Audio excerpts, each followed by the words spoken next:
how to join SEDPI Rental Property Joint Venture. Okay, so marami po actually yung mga nagkaka-interest dyan, no? At if you want to join our Usapang Pera group, hanapin nyo po kami sa Facebook, no? Usapang Pera group. Tapos, meron na po tayo actually mga 63,000 or 64,000 members na tayo ngayon doon. I have mentors there who would be able to help you on your questions. Okay? So, if you want to join the group and meron kayong mga tanong, please join our Usapang Pera group. Okay?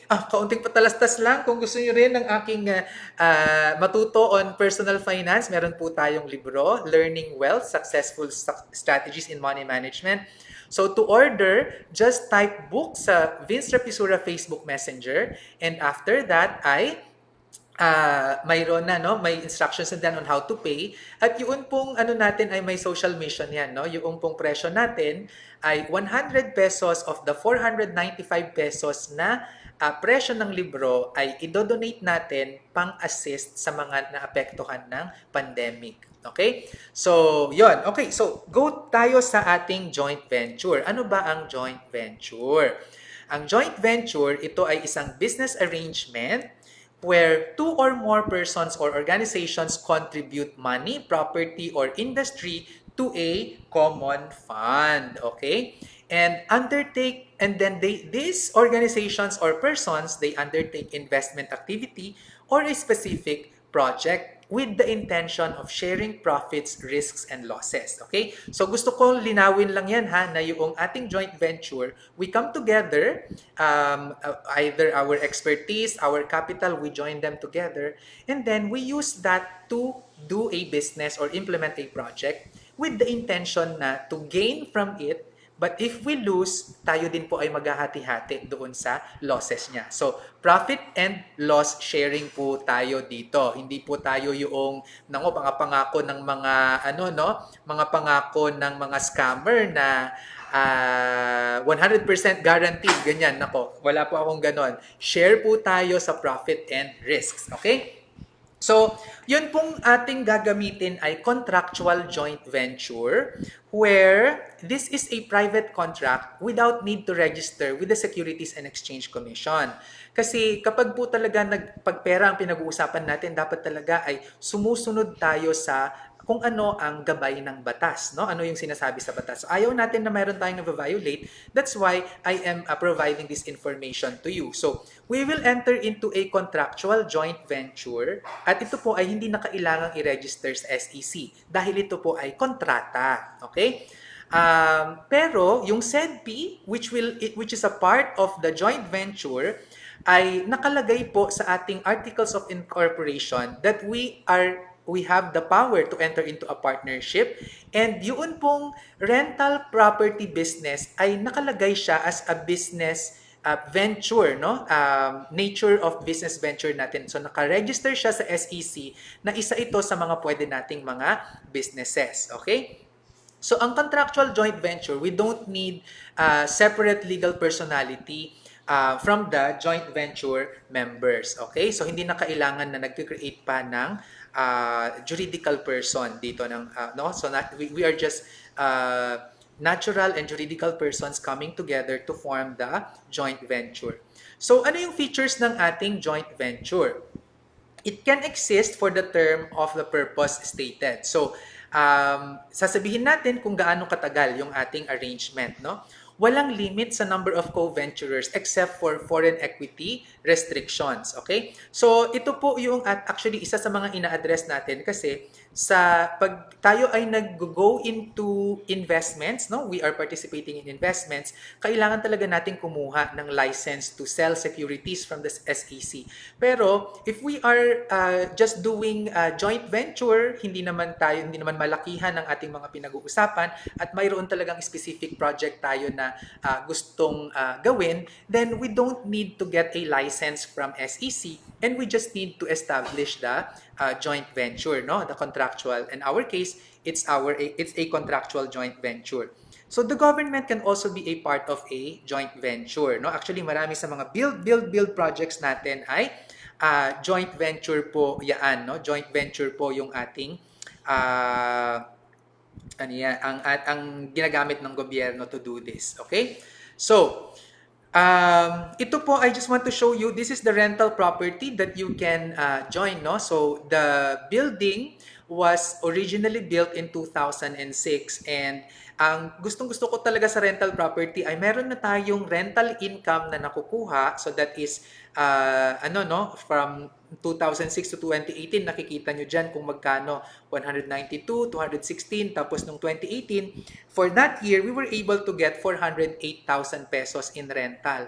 Yung property value po niya ay nagsimula siya ng 2 million pesos, the building and the lot. And then by the end of 2018, ang building and lot po natin ay umabot na ng 4 million pesos. So, why do I like rental properties and real estate? Kasi we have passive income that is coming from the rental of the tenants, and then we also still gain from the property evaluation, property appraisal, property ano yan? Appreciation, no? Nag-gain tayo ng appreciation from the property. So, yan po yung isa sa mga gusto ko sa rental property natin. So, dito, bukod sa kumita ka na ng cash, mayroon pang benefit na nakuhang pag-appreciate ng value niya. Kaya gustong-gusto ko po talaga ng rental property. Okay. So, ang ginawa po natin ay meron na tayo ngayon na yung property na yan ay noong 2019, actually noong 2018, in-improve natin siya at noong 2019 siya natapos. Okay? And I'd like to show you the video kung ano na yung itsura ngayon ng property na ito. Okay? Yan na po yung property natin ngayon. So, dati ay 2 floors lang siya. Ngayon ay 5 floors na.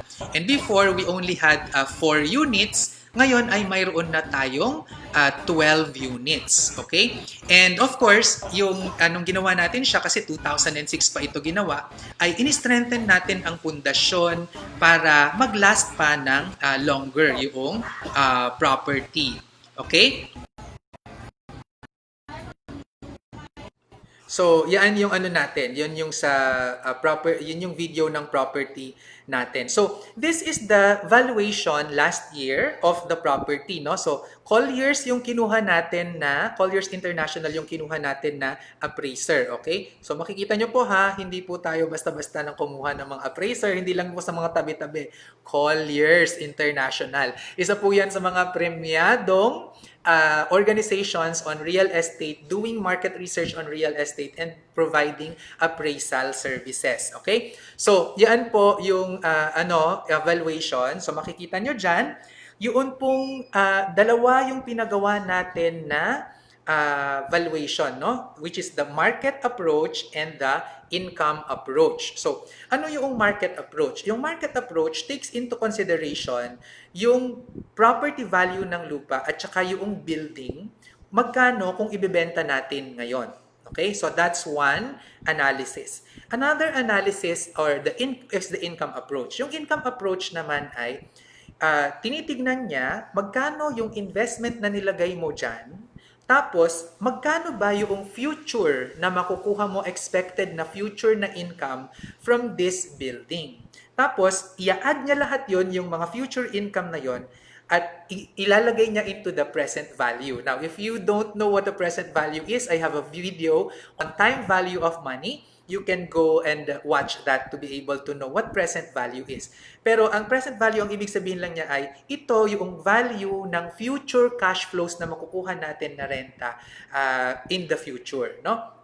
So ang lumabas sa sa analysis sa appraisal ng Colliers, 12.8 million nga ba yan? Sorry, hindi ko na siya makita. 12.3 million yung market approach, and then yung income approach naman ay 18.3 million. Okay. Personally, ang ginagawa ko po dito ay to take a look at the valuation, no, of the property kapag gusto mo na siyang ibenta.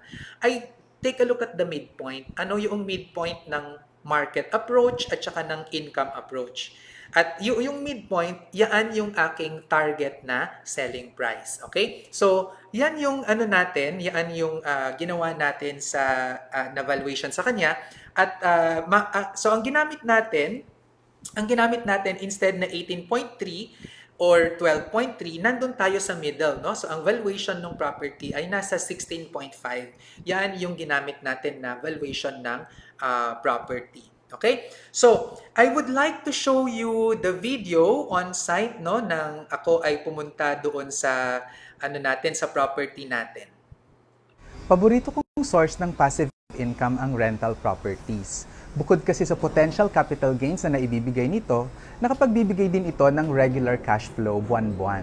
That's buy one, take one passive income strategy if you ask me. Real estate is also a very good hedge against inflation dahil rental rates always outpace inflation rate. Ganun din ang capital appreciation or property appreciation. Malaking kapital ba ang kakailanganin para magpatayo ng rental property? Ang sagot ay syempre oo. Pero hindi naman kinakailangan sa iyo lahat manggaling ito.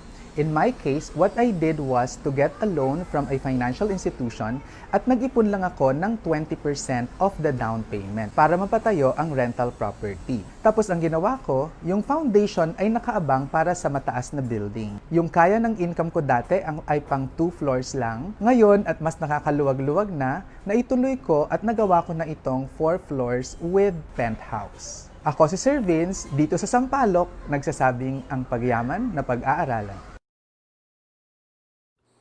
Okay, so yan po ang ating video. Iinom lang po ako at medyo nauuhaw ako. Okay, sige. Sorry.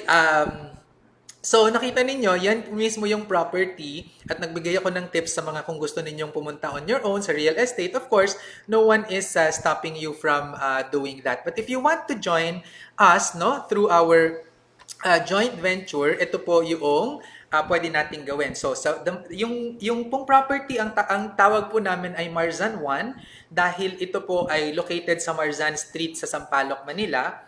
At ang base value po natin dito ay 16.5 million. Gaya po ng sinabi ko kanina, that is the midpoint between the market approach and the income approach na analysis. So, actually, ang advice sa akin ay gamitin yung income approach in coming up with the base value. Pero sabi ko, wag naman, I think that's too much. So ilagay natin siya sa gitna, no? So what we will do is yung 8.25 million pesos doon sa 16.5 million na base value, that will be open for our joint venture participation. So that means we will still retain 50% of the value of the property para talagang control pa rin ng SEDPI yung property.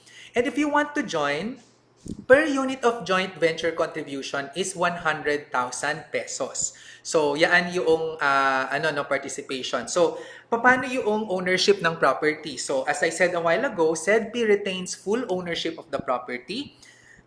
Social investors, kayo po yan, can redeem your joint venture contribution anytime. SEDPI has first right of refusal. So, anong ibig sabihin yan?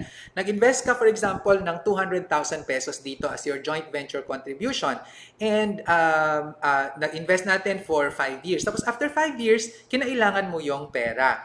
You can redeem that 200,000 pesos from SEDPI from anyone actually. Pero first meron kaming right of first refusal, which means kami dapat yung una na tayo muna yung mag-uusap at magse-settle bago makipag-usap sa iba. Okay? We want to retain that kasi of course we want to choose who will be joining our joint venture.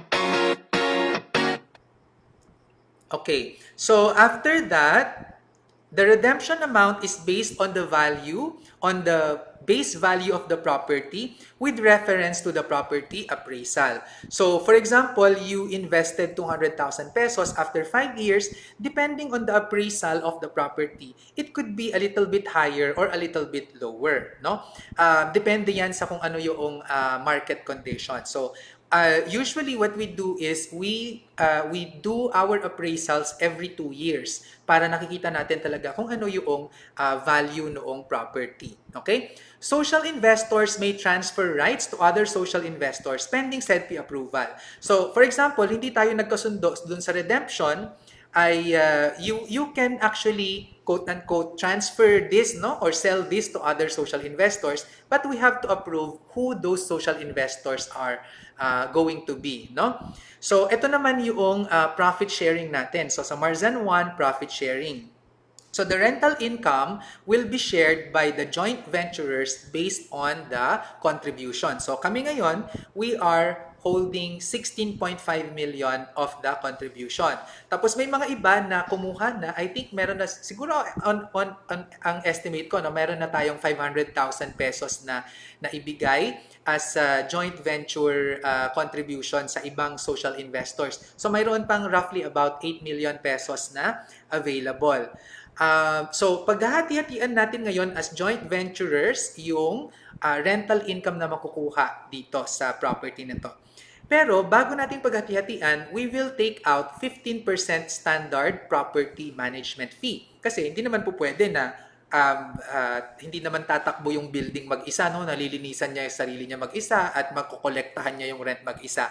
Mayroon po talagang costs involved dyan, which is our property management. I'll show you the breakdown of that later kung saan napupunta, no? And then, tatanggalin din, of course, yung tax payment to the government because we have to pay 7% tax to the government for that rental income, okay? And dapat po tayo magbayad ng tax, responsibilidad po natin yan bilang mga Pilipino, no? Mga active citizens. And we estimate that the life of the property is about 25 years after we have constructed it fully at with the assessment of our civil engineer na yung pundasyon na ginamit natin dati ay in-strengthen pa siya to be able to do this, no? So what happens after 25 years? Of course, so yan yung titanong na natin, no? Ano mangyayari pagdating ng 25 years? So the building may no longer have value, but of course the land will still appreciate. So ang gagawin natin diyan, kaya talagang very important yung valuation, no, appraisal na ginagawa natin to make sure na we are still keeping the value of the property, no? So the property appraisal at that time will be the basis for the value of the joint venture contribution. Kasi ang option pagkatapos ng 25 years, we may sell the property or we can actually build a new building para mapakinabangan natin ulit. O baka naman we just need to provide overhaul at strengthening of the building para yung structural integrity niya ay ma-preserve pa rin natin. Therefore, we can prolong the life of the building, no? In this case, another joint venture will be executed kapag nag-decide tayo na magbi-build tayo ng bago or mag-sell. Pero kapag naman major repairs lang, paghahati-hatian natin yung cost ng repair, no? So, saan napupunta yung property management fee na 15%? It will go to the marketing of the property for rent. Kasi we have to spend on that. Yung contract signing niyan, may tao tayo na kailangan tayo magbayad ng maayos na lawyer para tayo ay talagang sigurado, no? Tapos yung tenant screening and selection, may process din yan. Rent collection, actually yan yung pinakamatrabaho, pati na ang maintenance. So, the property management fee will also cover our legal and financial bookkeeping expenses, inspections and evictions. Pero, kapag mayroon po tayong repairs, lalo-lalo na major repairs, ipapa-estimate natin yan sa contractor at paghahati-hatian yan ng investor. Okay? Ganun po talaga ang pagsali sa joint venture. Okay? So, ito yung actual income ng Marzan 1 noong 2019, no? So, yung annual rent natin was 1,358,400 last 2019. I-less natin dyan yung property management natin, which is 203,760, which is 15%, no? Ang tax na 80,824, which is 7%, ang natitira po na profit na paghahati-hatian natin ay 1,059,552. Okay? For example, you got one joint venture contribution, no? So 100,000 yon. So, ang gagawin natin dyan, yung joint venture contribution natin ay 100,000 pesos. I-divide natin by the base value, which is 16.5 million pesos. And this is equivalent to 0.606% of the entire profit. So, of the 1 million plus pesos annual no, na nakuha, i-multiply natin yan ng times 0.00606, no? Kasi less than 1% pa yan, yung 100,000. Yun yung bahagi na makukuha mo as profit share. So, ito yung example na computation dyan, no? So, yung profit ay 1,059,000. This is actual in 2019 times 0.606%, no, na share in the profit. So, ang profit ay 6,420 pesos for 1 year. Okay? So, that is equivalent to about 6.42% return in 1 year. Tapos, na-preserve mo pa rin yung 100,000. Nasa iyo pa, meron pa rin yan doon sa property value natin. So, this is 6.42%. And I think 6.42% is not bad. It is actually very good return na yan, no?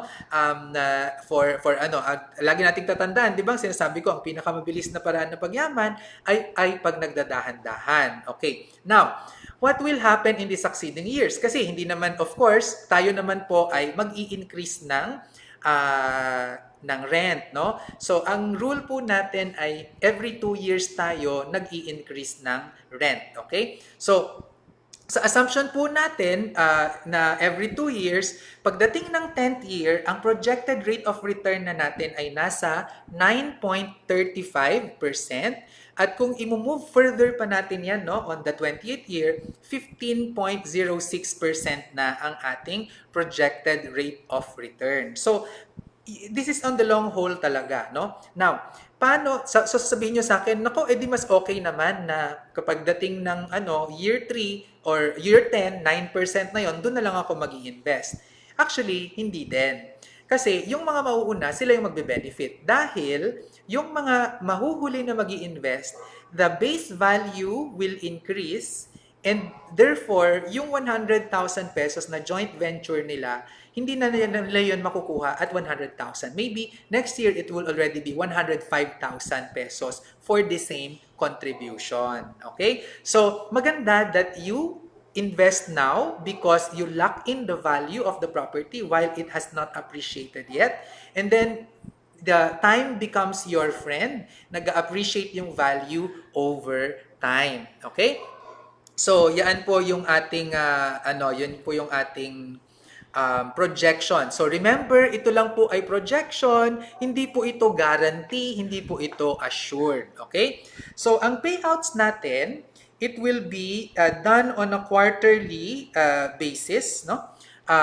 Quarterly basis siya ng actual rental collections. And the amount will be credited to your SEDPI wallet. Ang payouts po, schedules po natin ay every May 30, June 30, September 30, and then December 31. And the payouts would be recorded 15 days after those reckoning date, no? And then the amount kapag nandun na siya sa wallet mo, hindi na yon mag-earn. Okay? Now, I would like to be very transparent with you. So, ano yung naging epekto ng pandemic? Diba? Kasi nagkaroon ng pandemic. Okay. Sa Bayanihan app, yung March to May rentals are deferred to June to November. So, hindi kasi natin pinagbayad yung ibang mga tenants natin, no? Hindi natin sila pinilit nung lockdown, that is March until May. So, nung natapos yung lockdown, ang rule po kasi, kung ano yung payable dyan, pwede natin i-spread in the next 6 months. So, in-spread po natin yon para makatulong sa kanila na maibsan ang kanilang gastusin. Okay? In fact, may mga ilan naman po na nagbayad. Hindi naman po lahat ay tumigil. Pero, I am 100% sure na makokolekta natin ang mga amounts na ito. No? And yun, right now, 4 out of the 12 tenants have delayed payments. And we are currently negotiating workout arrangements with them kung paano natin siya ma-settle, paano nila ma-settle sa atin. Okay? So, When you join this, please always start with a purpose, no? Huwag po tayong masisilaw sa mga ano, no? Ay, ito yung kikitain ko, ito yung kikitain ko. Walang kinalaman ang kita mo, walang maitutulong yan sa'yo kung hindi mo alam kung anong gusto mong mangyari sa buhay mo. So please, go back to our first segment kanina sa ating pera-aralan at alamin ninyo kung ano ang inyong financial goals. Kasi kailangan yung financial goals ay nakamatch doon sa ating mga investments. Okay? So always start with a purpose. Now, if you are interested, send Marzan1 to Vince Rapisura Facebook Messenger and we will provide you with the details on how to invest here, no? Ito yung summary natin, no? So ang rental property joint venture natin, ang JV contribution ay 100,000 pesos per contribution. Maximum JV contribution is 500,000 per property, no? Bakit natin yan sinasabi na per property? Kasi yung Marzan 1, yung katabi po niya, nakikita niyo dyan sa picture ngayon, may construction, ay pinapagawa na po natin siya and that will also be part of our second property. So per property ay hanggang 500,000 yung pwede kayong mag-participate. And this is to ensure diversification of the portfolio and avoid concentration of portfolio to a few. Wala pong entry fee dito, quarterly ang payout. Now, if you want to redeem, you can actually redeem before 2 years. Meron lang pong 3% na exit fee. Okay? So after 2 years, wala nang exit fee if you want to redeem your joint venture contribution. Ang payout natin sa wallet ay hindi nag-earn at yung pong ating return ay variable. Ang estimate po natin ay 6% to 15% per annum.